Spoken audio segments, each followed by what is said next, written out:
예, 부산 기장군 출신 윤상직 의원입니다. 우선 이진성 험재소장 후보자 지명 축하드립니다. 우리 법사위 때, 국정감사 때 작년에 뵀는데 올해는 볼 수가 없어서 좀 아쉬웠습니다. 자, 아까 그 말씀 중에 그 현재의 그 평의 내용은 공개할 수 없으나 본인의 생각은 밝히겠다. 그런 말, 본인의 공개할 수 없지만 저는 본인의 생각은 밝혀야 된다 이렇게 생각을 하고 있습니다. 저는 특히 우리 사법부는 어떤 권력을 가지고 있지만 그건 소극적 권력입니다. 적극적 권력 행사를 못 하잖아요. 그렇습니다. 그렇기 때문에 더욱더 존중을 받아야 되고 그 존중이라는 것은 바로 인사청문회에서도 똑같다 생각을 하고 있습니다. 흠집내기라든가 어떤 당에 따르는 그 인사청문회는 바람직하지 않다 이렇게 생각을 합니다. 자, 그런 측면에서 이제 질문을 드리겠습니다. 제가 사실은 그 유남석 헌재 재판관 때 질문하려고 그러다 빼먹어가지고 우리 후보자께 묻겠습니다. 자, 이거 내년 10월 달에 퇴임하시게 돼 있잖아요. 그러고 나면 변호사 개업 안 하실 거죠? 예, 가장 쉬운 답변인데 그것부터 제가 조금 묻겠습니다. 예. 뭐 기회가 주어진다면 제가 인사 말씀에도 드렸습니다만 그 대학에서 강의해 보니까 그것만치 좋은 일이 예, 그 안 하는 걸로 예, 하겠습니다. 왜냐? 아니 이건 왜냐하면 저는 사법부의 헌재 소장이라는 것은 최고의 우리 법관입니다. 따라서 사회적 책무가 있기 때문에 저는 안 하는 것으로 말씀했다 이렇게 하겠습니다. 이거 저 대법관들께도 제가 요구를 했고 다 안 하신다 했어요. 예, 뭐 하시게 되면은 제가 굉장히 아마 섭섭하고 앞으로 후임 헌재 재판관 소장들도 청문회 때 상당히 곤욕을 치를 것이다 생각을 합니다. 이건 당연한 이야기를 제가 물었습니다. 두 번째, 제가 오늘 답변 중에서 조금 이해가 안 가는 게 있고 저하고 생각이 다른 게 있습니다. 자, 헌재의 그 권위가 실추된 것이 외부적 요인 때문에 그렇다는 말씀 하셨죠. 예, 그렇습니다. 그럼 그 외부적 요인은 누굽니까? 결국 헌재 구성이 제대로 이루어지지 그렇죠. 않음으로써 발생한 그 이유는 국회 때문입니까? 아니면 대통령 때문입니까? 아니면은 내부적으로 김일수 재판관 때문입니까? 누구 탓을 하고 싶진 않습니다. 아니죠. 해야죠. 답변해 주셔야 됩니다. 외부적 요인이라고 말씀하셨잖아요. 명확하게 해 주셔야죠. 그 헌법재판소장이나 헌법재판관의 임명은 그 그러니까 헌법재판소장은 대통령의 그 국회의 인준을 받아서 대통령이 하도록 되어 있습니다. 그래서 결국 관련된 그 헌법기관 자, 답변하시기 매우 어려울 것 같은데요. 헌법기관들로 인해서 발생한 문제라고 생각합니다. 예, 저는 이렇게 봅니다. 자, 제일 큰 문제는 김일수 헌법재판관입니다. 저는 적어도 5.18 때 그런 판결로 관련해서 무리가 있는 그런 헌법재판관이라고 하면은 사실은 헌재 소장 후보 지명을 사양했어야 되는 겁니다. 본인 안 하셨습니다. 얼마나 더 길게 하시려고 근본적인 문제를 가지고 있습니다. 저는. 그리고 국회가 인준을 부결했을 때 본인이 헌재 소장 직무대행마저도 이거는 적절치 못하다라고 그만두셔야 되는 겁니다. 그거 안 하셨습니다. 어떻게 보면은 헌재 내부에 더 큰 문제 있었고 이제 나아가서 보면은 이러한 헌법재판관을 헌재 소장 후보로 지명한 대통령에게 인사 책임이 있는 겁니다.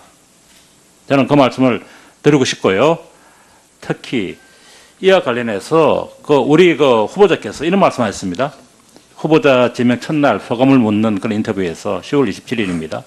동료의 희생을 듣고 지명을 받게 되어 가슴이 많이 아프다 이렇게 말씀하셨습니다. 이때 희생은 어떤 희생입니까? 우선 그 말씀을 드리기 전에 저는 그 후보자에 대한 국회의 인준 부결을 당연히 존중하고 있습니다. 그 전제 아래서 말씀을 드리는데요. 김일수 재판관과는 법원에서도 오랫동안 같이 근무했고 재판소에서도 5년 이상 같이 근무해 왔습니다. 그런데 헌법재판소장, 저도 지금 후보자로 있습니다만 헌법재판소장이라는 지위가 물론 권한도 있습니다만 그 권한이라는 것은 반대 측면에서 말하면 의무와 책임일 뿐이지 권한이라고 말할 수가 사실은 없습니다. 그런 이제 의무와 책임을 다하겠다는 생각을 가지고 이제 후보자로 됐고 인사청문도 마쳤는데 후보자님 네. 조금 답변을 둘러서 하시는 것 같은데요. 아닙니다. 바로 말씀드리겠습니다. 그래서 이제 그렇게 돼서 벌써 청문회 거친 지 3개월 이상 지난 후에 이제 결국 부결이 됐습니다. 그래서 옆에서 그걸 지켜보면서 그러한 옆에서 많이 여러 가지 고통을 겪었을 것이기 때문에 제가 그걸 위로하는 취지에서 그런 말씀을 한 것입니다. 그렇습니다. 지금 제가 지적하고자 하는 게 바로 그 점입니다. 조직 이기주의, 조직 온정주의, 이걸 제가 지적하고자 하는 겁니다. 본인이 어떤 해명하실지 모르겠지만 이 희생이라는 부분에서 저는 이런 느낌이 듭니다. 정치적 희생양, 정치와 양이 빠져있는 그런 희생이 그것이 함축된 그런 희생이라고 저는 저 나름대로 해석이 됩니다. 그렇게 해석이 안 되도록 해 주십시오. 네. 현재는 조직 이기주의가 작동돼서는 안 됩니다. 물론입니다. 예. 제가 그래서 이 부분을 갖다 제가 지적을 하는 겁니다. 이제 현직 대통령을 탄핵까지 한 헌법재판소입니다.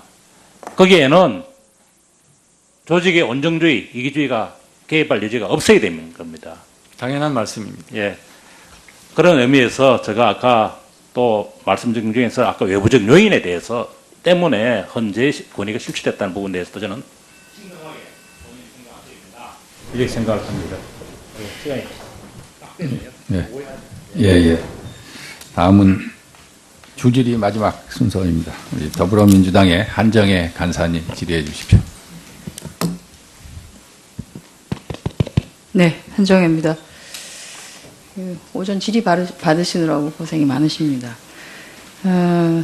이제 제가 우리 후보자께서 답변을 쭉 하시는 걸 들으면서 또 여러 가지 생각이 좀 들었는데 그 하나가 우리 국회나 또는 국민들이 요구를 하는 게 헌법재판소의 구성의 다양성을 많이 요구를 하십니다. 그 구성의 다양성이라고 하는 것은 단순히 출신지 또는 과거의 경력만을 얘기하는 것이 아니라 사실은 우리 사회가 복잡 다양해지고 있는 것에 대한 그런 복잡 다양한 부분들을 다 감안할 수 있는 정도의 여러 가지 생각과 또는 검토를 할 수 있는 능력을 가진 다양한 부분에서의 경험을 쌓은 아마 헌법재판관을 요구하시지 않을까 생각합니다. 다만 우리 후보자님을 비롯해 김희수 헌법재판관 등은 사실은 헌법재판소 내에서도 상당히 소수 의견을 많이 내시는 분에 속합니다. 그 소수 의견이라고 하는 것이 우리 사회가 앞으로는 깊게 좀 생각하고 나가야 되는 부분이기도 하고요.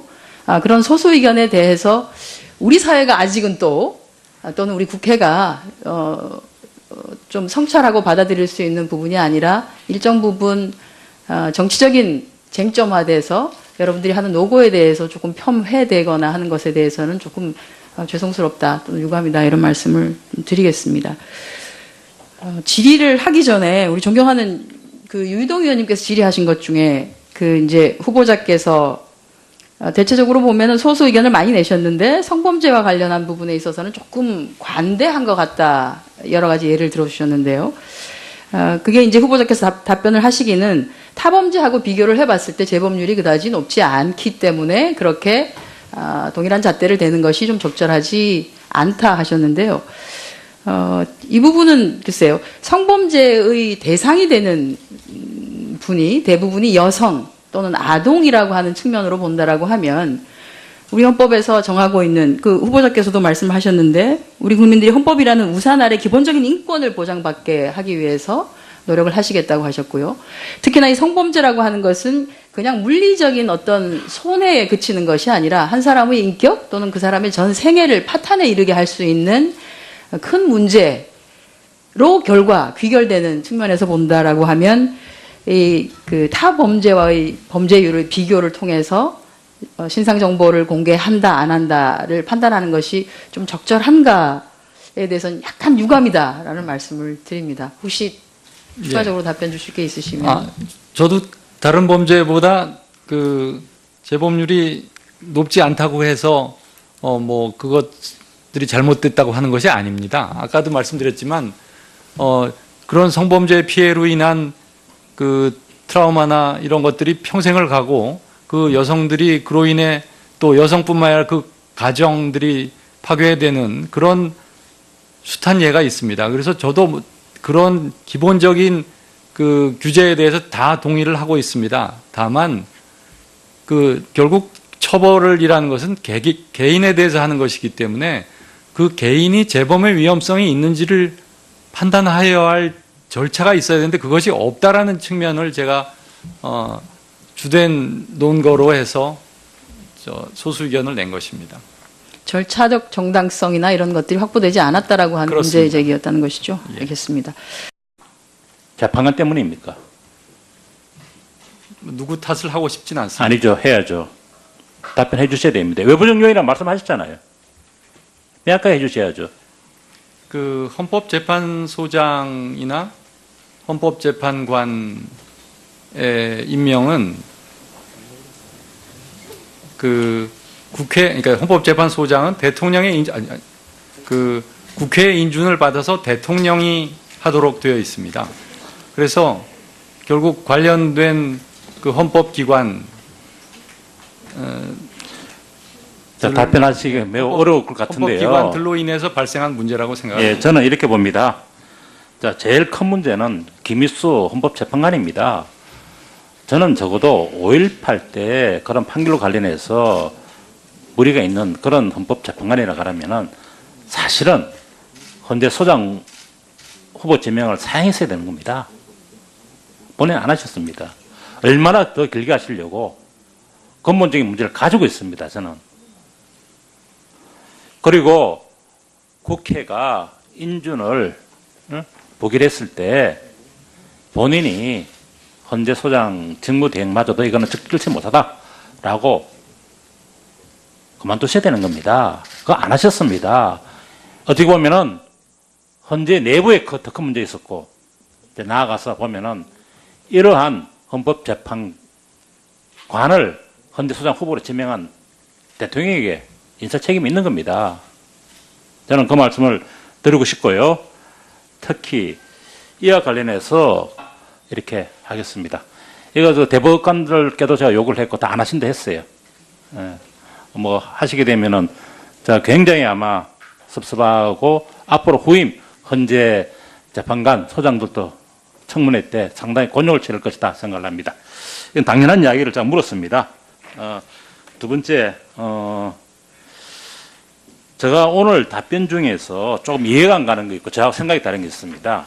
자, 헌재의 그 권위가 실추된 것이 외부적인 요인 때문에 그렇다는 말씀하셨죠. 예, 그렇습니다. 그럼 그 외부적 요인은 누굽니까? 결국 헌재 구성이 제대로 이루어지지 그렇죠. 않음으로써 예, 발생한 그거 이유는 국회 때문입니까? 아니면 대통령 때문입니까? 아니면은 내부적으로 김일수 예, 부산 기장군 출신 윤상직 의원입니다. 우선 이진성 헌재소장 후보자 지명 축하드립니다. 우리 법사위 때 국정감사 때 작년에 뵀는데 올해는 볼 수가 없어서 좀 아쉬웠습니다. 자, 아까 그 말씀 중에 그 현재의 그 평의 내용은 공개할 수 없으나 본인의 생각은 밝히겠다. 그런 말, 본인의 공개할 수 없지만 저는 본인의 생각은 밝혀야 된다 이렇게 생각을 하고 있습니다. 저는 특히 그 우리 사법부는 어떤 권력을 가지고 있지만 그건 소극적 권력입니다. 적극적 권력 행사를 못 하잖아요. 그렇습니다. 그렇기 때문에 더욱더 존중을 받아야 되고 그 존중이라는 것은 바로 인사청문회에서도 똑같다 생각을 하고 있습니다. 흠집내기라든가 어떤 당에 따르는 그 인사청문회는 바람직하지 않다 이렇게 생각을 합니다. 자, 그런 측면에서 이제 질문을 드리겠습니다. 제가 사실은 그 유남석 헌재 재판관 때 질문하려고 그러다 빼먹어가지고 우리 후보자께 묻겠습니다. 자, 이거 내년 10월 달에 퇴임하시게 돼 있잖아요. 그러고 나면 변호사 개업 안 하실 거죠?